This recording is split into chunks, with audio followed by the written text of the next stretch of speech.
قرآن مجید فرقان حمید میں جہاں جہاں بھی اہل ایمان کا تذکر آیا ہے ساتھ اعمال صالحہ کی بات بھی ہوئی ہے۔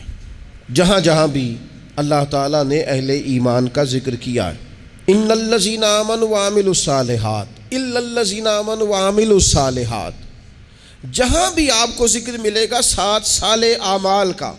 لیکن یہ کیسے مومن ہیں کہ دعوی ایمان بھی ہے اور الحمدللہ مومن بھی ہیں، لیکن جو ایمان کا لازمی نتیجہ ہے، جو ایمان کی ضروری ترین شاخیں ہیں اور ایمان کی جڑ اور درخت جس بنیاد پر حسین لگے گا وہ تو اعمال صالحہ ہے، اور سارا دن ان اعمال میں سے کوئی شے بھی نہ کی جائے۔ عارف رومی رحمۃ اللہ تعالی علیہ فرمایا کرتے تھے کہ کسی مسلمان کو اگر آپ خدا نہ خواستہ کبھی کہہ دینا کہ یار تیرے اندر تو ایمانداروں جیسی کوئی بات ہی نہیں، تو بندہ ہو سکتا ہے تلوار نکال لے، لیکن اگر اسے کہا جائے نماز پڑھو تو کہتا دعا کرو میرے لیے، تو دین کی طرف نہیں آتا، کہتا آہستہ آہستہ آ جاؤں گا۔ آپ اسے ذرا کہہ دینا تو وہ تو ہو سکتا ہے تلوار نکال لے۔ وہ فرماتے ہیں ایک شخص چلا گیا تھا، اللہ تعالیٰ معاف کرے یہ کام جائز نہیں تھا، لیکن پرانے زمانے میں نا لوگ اپنے ہاتھ پر مشین سے نام لکھوا لیتے تھے، تو بندہ چلا گیا تھا، اللہ تعالیٰ معاف کرے معاذ اللہ، جا کے اس نے کہا ایک شخص سے کہ میرے بازو پر نا ذرا شیر بنا دو، تو وہ سوئی سے شیر بنانے لگا، تو سوئی اس نے چبھوئی تو کہا کیا بنانے لگے ہو؟ کہنے لگا جی میں نا شیر کا سر بنانے لگا ہوں، اسے اب درد ہو رہی تھی، کہنے لگا اس طرح کر، سر رہنے دے باقی سارا شیر بنا دے۔ اس نے دوبارہ سوئی چبھوئی تو کہا آپ کیا بنانے لگے ہو؟ کہنے لگا شیر کا پیٹ بنانے لگا ہوں، کہنے لگا چل پیٹ رہنے دے باقی سارا شیر بنا دے۔ دوبارہ سوئی چبھوئی، آپ کیا بنانے لگے ہو؟ شیر کی دم بنانے لگا ہوں، کہنے لگا یہ دم رہنے دے باقی سارا شیر بنا دے۔ تو اس شخص نے تھپکی دے کے کہا میرے بھائی تو گھر جا، میں نے آج تک وہ شیر دیکھا ہی نہیں جس کا سر بھی نہ ہو پھر بھی شیر ہو، پیٹ بھی نہ ہو پھر بھی شیر ہو، دم بھی نہ ہو اور پھر بھی، یعنی اس کی کوئی چیز بھی نہیں ہے اور نیرا شیر ہے۔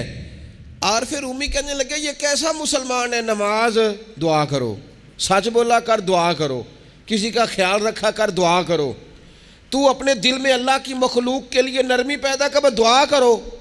تو کون ہے؟ کہتا میں ہوں مسلمان اور پکا مسلمان ہوں، میں تمہیں ہلنے نہیں دوں گا اس بات سے، لیکن اگر آپ مجھے کہیں مسلمانوں والا کوئی کام کریں تو کہتا ہے نماز کے بغیر مسلمان نہیں ہوتا، سچ کے بغیر مسلمان نہیں ہوتا، دیانت کے بغیر مسلمان نہیں ہوتا، اور میں تم سے بڑا عاشق رسول ہوں۔ تو بھائی کوئی چیز نظر بھی تو آئے نا، کوئی اس کے اثرات بھی تو ہونا۔ آپ دکاندار ہیں تو آپ مال لینے جاتے ہیں، لا کے بیچتے ہیں، دکانداری نظر آ رہی ہے۔ آپ تاجر ہیں، آپ کسی چیز کو خریدتے ہیں بیچتے ہیں، تجارت نظر آ رہی ہے۔ آپ کا علم سے شغف ہے، آپ پڑھتے ہیں پڑھاتے ہیں، سمجھ آ رہی ہے۔ تو اگر آپ مومن ہیں تو پھر مومن کی علامت تو اعمال صالحہ ہے، تو وہ اعمال بھی نظر آنے چاہیے۔ تو کبھی درود میں ہو، کبھی سلام میں ہو، کبھی نعت میں ہو، کبھی تو تلاوت میں ہو، کبھی تو رکوع میں ہو، کبھی تو قیام میں ہو۔ اگر تیرا دل اپنے بچوں کے لیے دھڑکتا ہے تو پھر تیرا دل غریبوں کے بچوں کے لیے کیوں نہیں دھڑکتا؟